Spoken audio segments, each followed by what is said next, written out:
Hey guys, welcome back to my channel. Today I'm going to show you how I took this small storage cabinet and gave it a new life with a little bit of paint. I got this cabinet from a friend who was moving out of her place and this just didn't work in her new place anymore. So she reached out to me to ask if I wanted this before she threw it away. And how could I say no? Look at this. It's so cute. It has so much amazing potential. Now, she did give me a fair warning that she used this as a bar and there was quite a bit of water damage. I didn't know how much, but I wasn't scared. I was up for the challenge. Once I had this cabinet in my possession, I realized she was not joking. As you can tell, there are multiple areas that have watermarks. The bottom frame was quite damaged. The doors had staples and glue on the inside. Maybe they tried to cover it up at one point. The top part of the cabinet was also damaged, especially with water, the edges. Also the backing was completely off. It looks like at one point some tape was used to hold both sides together, but it wasn't there anymore. Something I needed to see was how much of these stains were actually water damage and how many were them just stained. So I rolled up my sleeves and I started deep cleaning and disassembling the piece.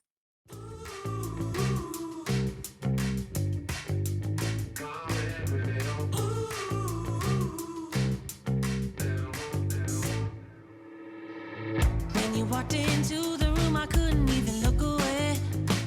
Yeah, try to close my eyes now. I'm doing whatever you say. You got me wide awake. Got my hands up, baby, like a common criminal.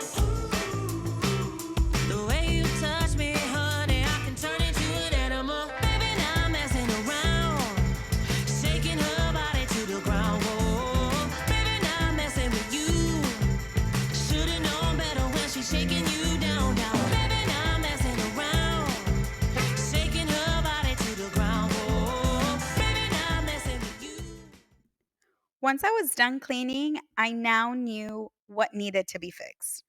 The water damage was quite a bit, particularly on the shelves and the top of the cabinet. Because this wasn't solid wood, I needed to sand it down completely with a 120 grit sandpaper and then fix any of these areas. You guys might be wondering, why in the world am I using a sanding block versus a sander? Super simple. My sander decided to poop and it was just not working for me. But no worries, this was still under warranty and I was able to fix it. Yay! It did take about 3 weeks to get my sander back, but this happened during the Thanksgiving break, so I just decided to enjoy the holidays. However, I wasn't going to let this stop me from finishing this project. It was small enough to where I felt comfortable sanding it by hand and keeping with my goals. Now, remember I mentioned the shelves and the top part of the cabinet were very damaged? As you can see here, they were extremely damaged to the point where once I was done sanding, there were areas that had holes or the compressed wood was exposed and that needed to be fixed. Using some wood filler to ensure that these areas were taken care of, I filled in all the holes. Should've known better when she's shaking you down, down, down. Tear into my heart like you really wanna get it out. Yeah, take my money, take my love. I'm gonna follow you anywhere. I won't make a sound. Gonna get you if I can. Once that was fully dried, I simply went in with a 220 grit sandpaper, sanded it down until it was nice, smooth, and seamless. Get you. Gonna get you if I can. Got my hands up, baby, like a common criminal. The way you touch me, honey, I can turn into an animal. Gonna get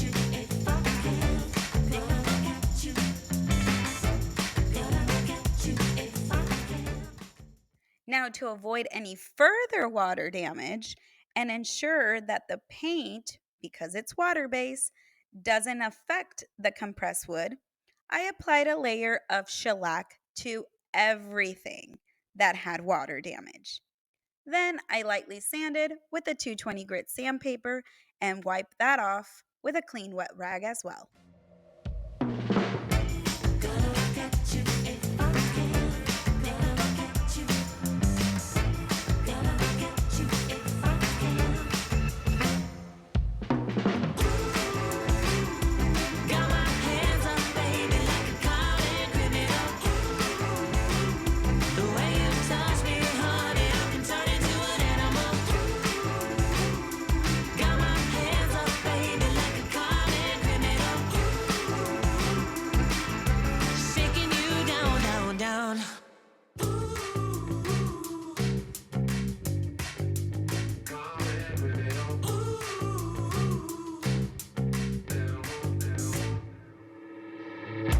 Walked into the room, I couldn't even look away.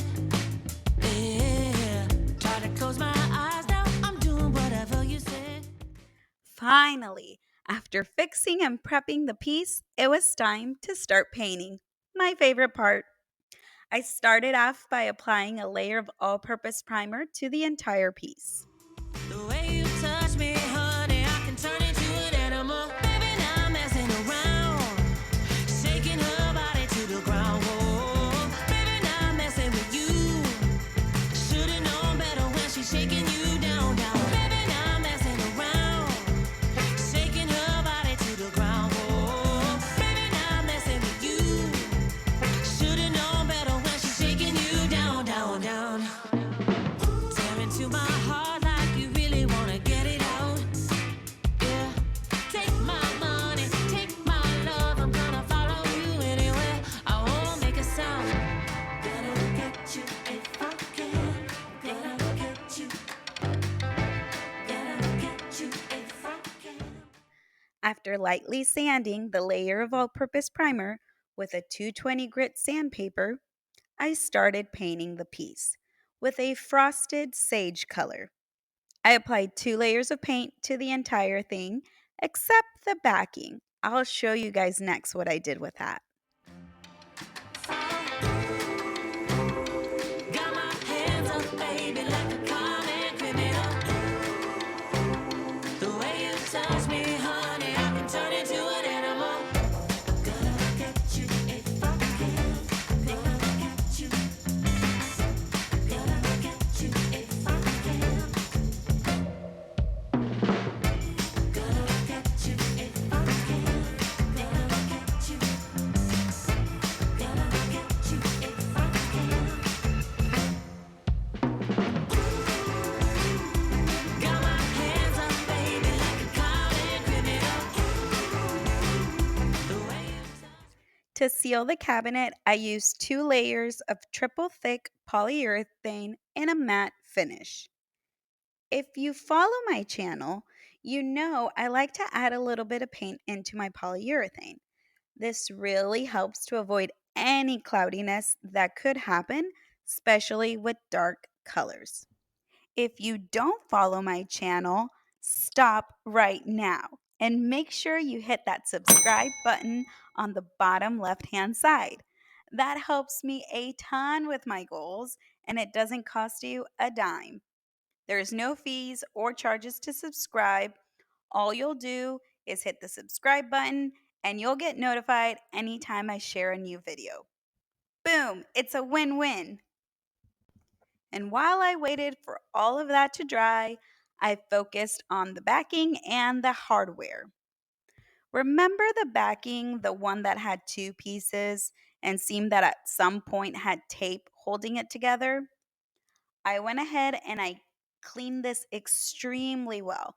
I removed any old dry glue with a precision knife. I knew I needed to join both pieces and make them look like one, but I didn't just want to tape them together.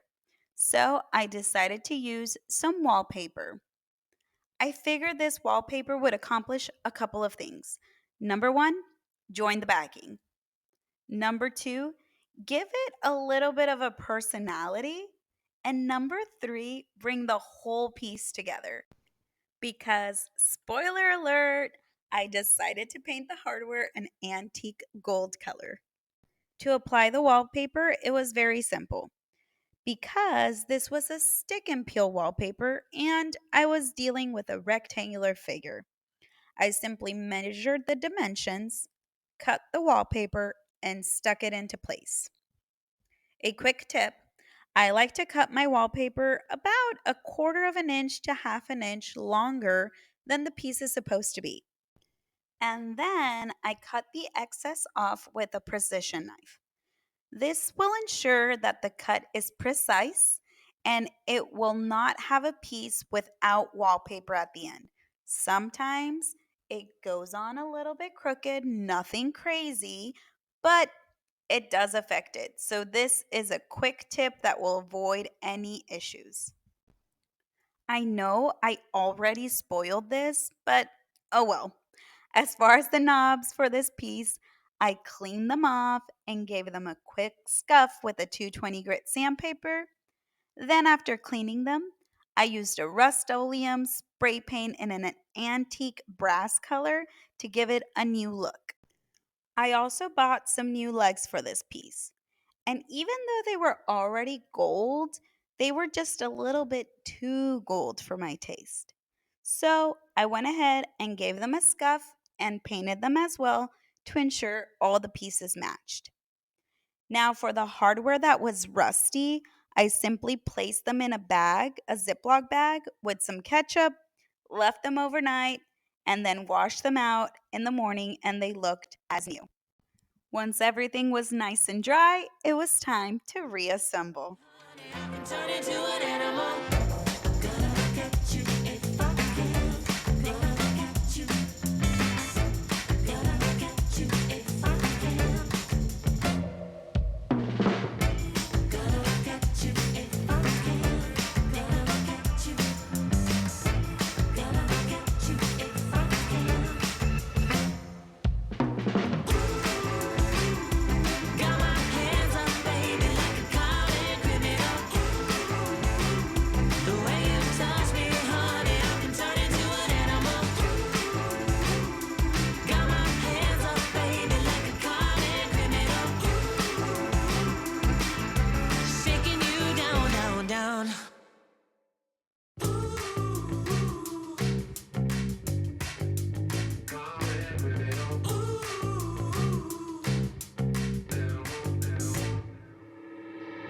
When you walked into the room, I couldn't even look away.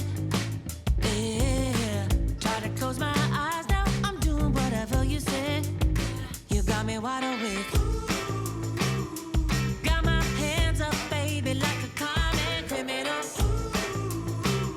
The way you touch me, honey, I can turn into an animal. Baby, now I'm messing around, shaking her body to the ground. Whoa, baby, now I'm messing with you. Should've known better when she's shaking you down. Let's lift this guy up and off the ground. Remember, I mentioned I spray painted some furniture legs to match the existing hardware? Well, it's now time to add them to the piece. To install them, I flipped the cabinet over upside down. Then I measured and marked where the screws were going to go. With a drill bit, I pre drilled the screw holes, and finally, I screwed in the legs nice and tight into place.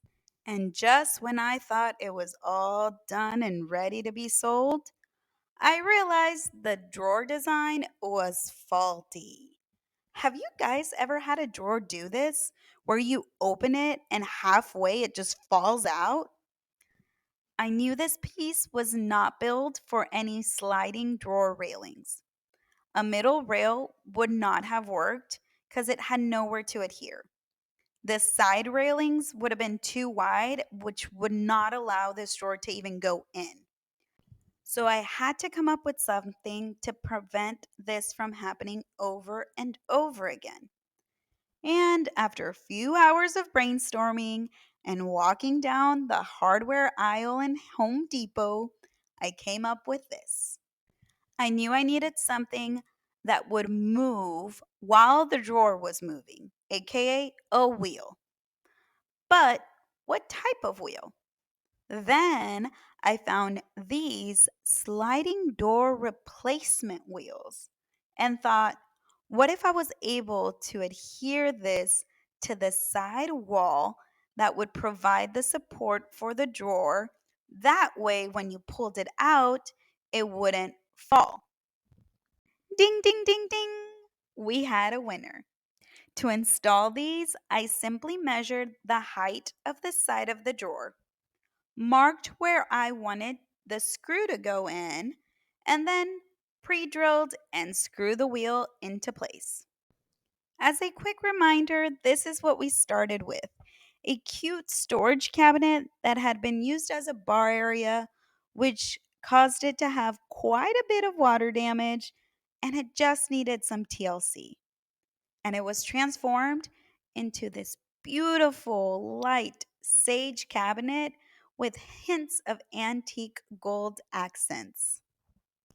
I was very happy with how this cabinet came out. All the water damaged areas were fully fixed. The white and gold wallpaper backing gave this piece some dimension and personality. And it also brought the entire piece together, bringing that antique gold accent hardware, joining it with the sage green. This color palette was actually an inspiration from a family member. I thought that this would look super cute in her place, and I'm happy to say she loved the piece and kept it for herself.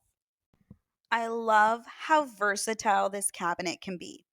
I imagine this being used as a cute little reading nook area, a coffee stand to add some storage space in the kitchen, a cute little bar area as it originally was used, maybe a cabinet in a restroom to store some towels and candles and toilet paper, or even just an entry door shoe and bag organizer. At the end of the day, I'm just so happy with this project and where it ended up going to.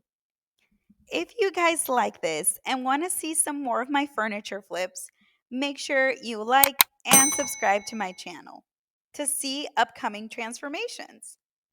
As per usual, I'll add a list of materials I used in this project in the description below. And for now, I'm going to let you go and say goodbye. And I'll see y'all next time here at Angie's Crafts Furniture Renovation. Goodbye.